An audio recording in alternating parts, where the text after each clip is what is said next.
Hey folks, and welcome to TK Power Sports and RVs. Today we're out here in, well, kind of rainy Montana to ride the brand new Honda Pioneer Crew. This is the first 6-person model from Honda, and it shares a lot of the things you already know and love from the regular Pioneer, but it has some unique features too. Let's dive into it.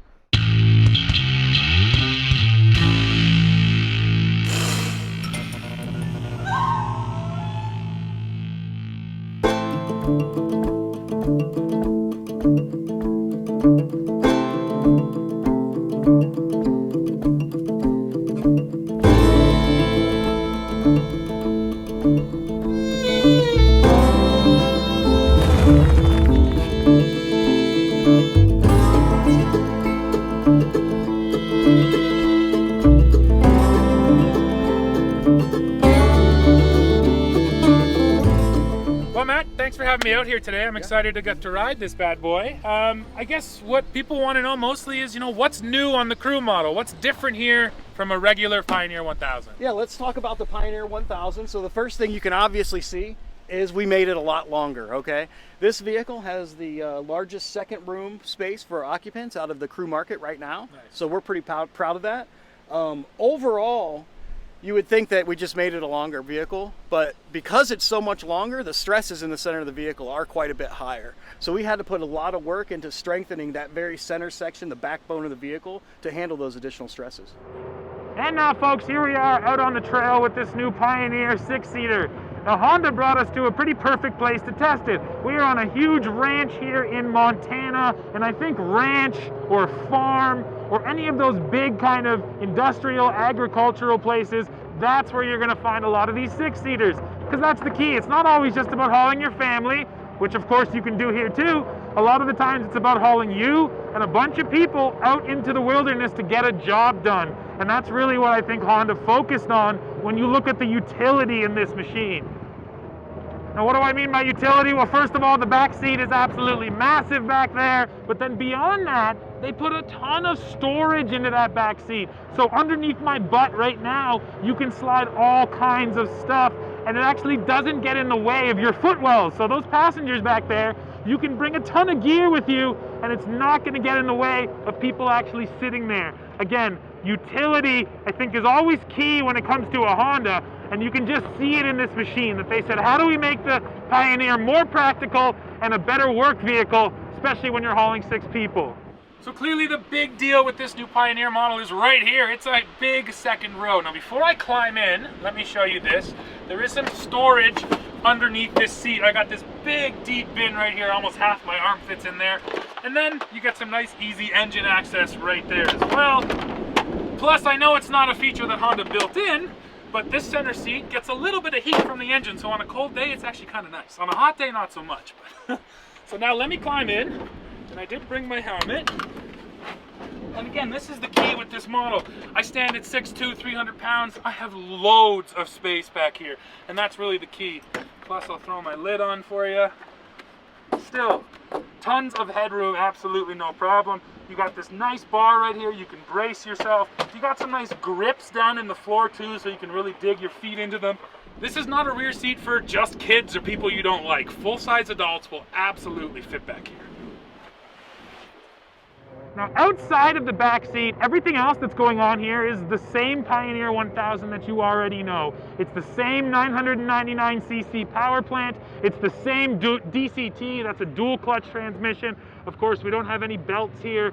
I have automatic and I have manual shifting mode, and I have paddle shifters. So like I said, the operation, very similar to the other Pioneer. A few little differences. One of the ones I really like, right here, there's a tow haul mode in this Crew model. Because it's a bigger model, again, meant for more work, you're probably gonna be towing a bigger trailer. And this is the first application of tow haul I've ever seen in power sports. Of course, in pickup trucks and in SUVs, it's been around forever. But here in power sports, why not have a tow haul mode? What does it do? Well, it adjusts the shift mapping and it adjusts the throttle. So essentially, it's gonna hold your gears longer. It's gonna let you get way up into the RPM to make sure you're getting maximum power. Now, outside of towing a trailer, here on the trails, it's also been handy just in the kind of slow speed technical sections, because sometimes you don't want the vehicle to suddenly upshift when you don't expect it. And when you put it in tow haul, it holds those gears, which, like I said, when you're going down a steep hill, you don't want it to upshift, it won't. Going up a steep hill, same deal. So tow haul, good for the trailering, but then there's some other applications out here on the trail as well. And then the other thing I noticed is tow haul mode. And I mean, as far as I know, that's unique in the industry. Can you tell me what your thought process was, first of all, putting it in here, and then what does it actually do for you? Well, we knew this would be our heaviest vehicle, and we knew that we wanted it to carry the biggest payloads and the most amount of occupants. So we put in a special mode that gives it the gear shift maps are adjusted and the FI tuning is adjusted so that you get the best performance when you're towing large loads. Cool. And then my other question is with the four-wheel drive. I know this isn't the four-wheel drive, it's the diff lock. What was the thinking there too? Was it just that you wanted the diff lock for the heavier model, bigger model? What was the thought process? We figured this will be so industrial that the diff lock is going to be really one of the more important features for this type of customer. Sure, fair enough.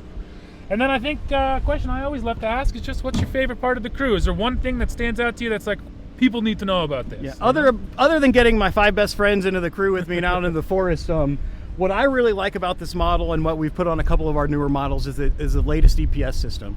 So our latest power steering has more torque, and it also has some automotive type feeling, which we call a return to center function. So you can actually get light on the steering wheel when you're going around a corner, and it'll straighten itself out on its own. People that are very familiar with riding side-by-sides will notice it immediately, and somebody who's completely new to side-by-sides but has only driven cars won't notice it at all. It's familiar. Yeah. I think that's it for me, man. I appreciate you. I can't wait to go ride. Yeah, thanks. Awesome. Thank you. Now I've got it in four-wheel drive right now. I'm doing 10 kilometers an hour. Let's feel it. Wow, and the first thing you notice is those DCT shifts, they just bang, bang, they're so quick. I love the way the Pioneer shifts. Now when it's cold, the shifts can be a little jerky, but once it's heated up, no problem at all. This is some of the fastest shifting you're gonna find out anywhere. Now when it comes to the power, it feels a little more sluggish than the regular Pioneer, but of course it's a lot bigger, right? It's bigger and heavier, more wheelbase. All of those things just mean that, yeah, it's gonna feel a hair slower, but does it feel underpowered? Not by any means. And because I have the capability of shifting it myself, if I wanna lock it in first gear, I can do that, and in first, you have loads of low-end torque. Now when it comes to the cockpit up here for the driver, the seating position, first of all, is fairly straight up and down. If you go for a more aggressive sport machine, these days, you actually are almost laying down a little bit. You have more of a F1 race car style seating position. This is definitely more utility feeling, which is just to say that your back is very vertical. But the seat cushioning is fine, my butt is comfortable, so I don't have any real issues with the seats. Now the other thing I love about the front of the Pioneer, once again, storage. Honda has the glove box, they got this big cubby up here, but then down below at my knees you have cargo nets all the way along, and they're gonna hold your stuff in place. In fact, some of those are so deep in there too, they get your stuff up out of the elements, out of the rain, and that's also a nice thing. So as we come through this little creek right here, I'll tell you about the four-wheel drive system. I do have selectable two-wheel drive and four-wheel drive. I also have turf mode, if you don't want to tear up the lawn. And then I also have four-wheel drive diff lock. So that's going to lock up your front differential in four-wheel drive to offer you maximum traction. And all of that is controlled right up here on the dash by this nice stick.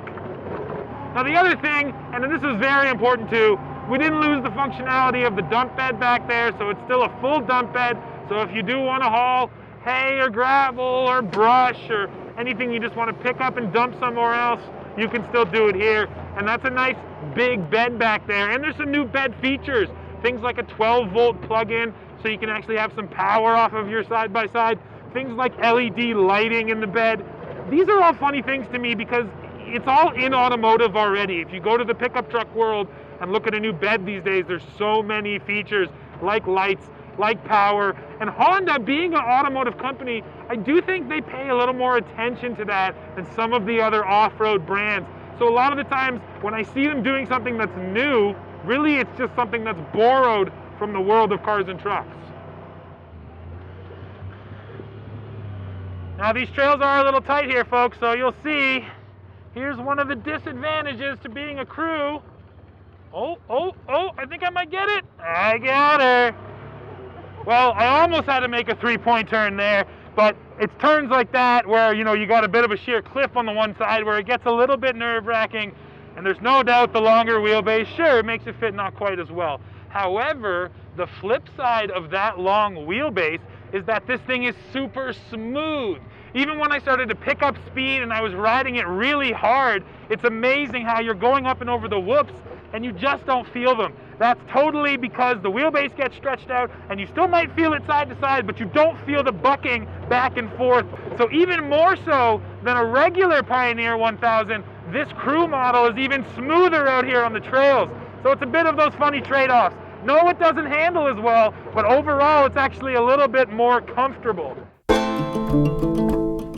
Well, folks, we have come to the end of this model. Now, I think the big takeaway on the Crew here is, first of all, it doesn't ride like a big machine. It rides pretty small. But then I really appreciate that Honda added those other features like a tow haul mode. They didn't just make a longer machine, put some seats in there. They also added some really cool new features. And now, of course, I need to hear from you. So please go below into the comments. Let me know what you think of this new Pioneer model. As always, while you're down there, don't forget to hit like, hit subscribe, hit join to become a member of our channel, and then come right back here to see what we are testing next. See ya.